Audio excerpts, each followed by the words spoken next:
중국에서 아프리카 돼지 열병으로 돼지고기 도매 가격이 추석 전부터 2배 이상 오르는 등 폭등하면서 주민들의 불만이 확산되고 있습니다.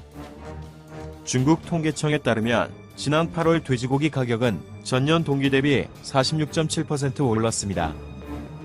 중국 정부가 최근 비축 돼지고기 1만 톤을 시장에 풀었지만 연간 1,000만 톤에 이르는 부족량을 메꾸기에는 턱없이 부족한 상황입니다. 대만 중앙사 보도에 따르면 상하이 이룬과의 신촌시장 상인들은 8월 중순 이후 매일 가격표를 고쳐야 할 정도로 돼지고기 가격이 극심하게 치솟았습니다. 인근 일부 식당들에서는 원가 상승 때문에 음식의 돼지고기 양을 몰래 줄이거나 아예 돼지고기 요리를 팔지 않고 있을 정도입니다. 정부가 품 방출량이 많지 않은 데다 대부분 냉동육이어서 일반 소비자들이 많이 찾는 냉장육을 대체할 수 없다는 것도 문제입니다.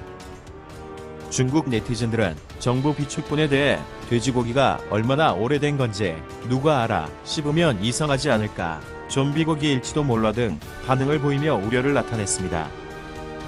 중국에서 좀비고기, 중국어로 강시고기라는 말이 유행된 것은 몇 해 전 일어난 충격적인 사건 때문입니다. 지난 2015년 초 중국 당국은 14개 성에서 총 10만 톤, 30억 위안 규모의 불법 냉동육류를 적발했습니다. 당시 압수된 육류는 냉동과 해동을 반복하며 오랜 기간 보관되어 온 것들로 문화혁명 시기에 도축된 것들도 있어 중국 사회에 큰 충격을 남겼습니다. 또 조류 독감으로 폐기된 닭, 브라질이나 인도에서 폐기되어 수입 금지된 고기 등 전 세계에서 버려진 고기들도 창고에 가득했습니다. 게다가 운송비를 아끼기 위해 무더운 기후인 동남아와 중국 남부로 밀수되는 동안 녹아서 부패한 육류들이 수두룩했습니다. 이들 좀비고기는 해동했을 때 썩은 냄새가 심하게 나면 소시지 등 가공육으로, 냄새가 덜하면 방부제와 각종 화학 첨가제, 양념 등을 가미해 노점상이나 식당 등으로 팔려나갔다고 합니다. 좀비고기는 부패한 것도 문제지만 최소한의 검역도 거치지 않았기 때문에 조류 독감이나 구제역 등 어떤 바이러스나 위험물질이 있는지 알 수 없는 상황입니다. 또 조사 당시 중국 전역 노점상이나 소규모 식당 중 90%가 검역 증명을 거치지 않은 고기를 사용했으며 대형 식당 95%에서도 저질 고기를 사용해 이윤을 남긴 것으로 확인됐습니다.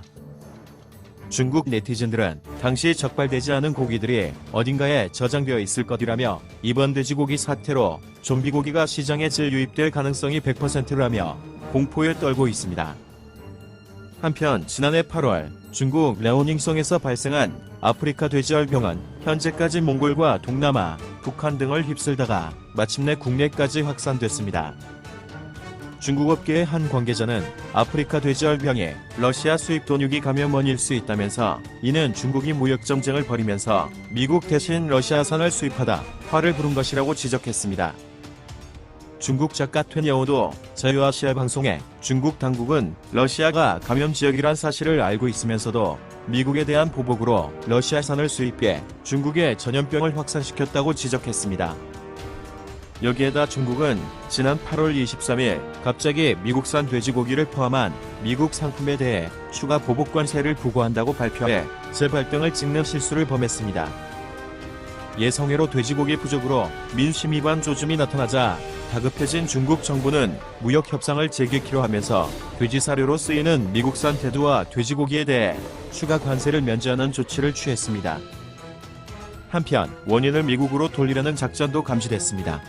돼지열병 바이러스는 미제의 새로운 음모라거나 미국의 새로운 생화학 무기라는 등 음모론이 중국 인터넷에 확산되고 있기 때문입니다.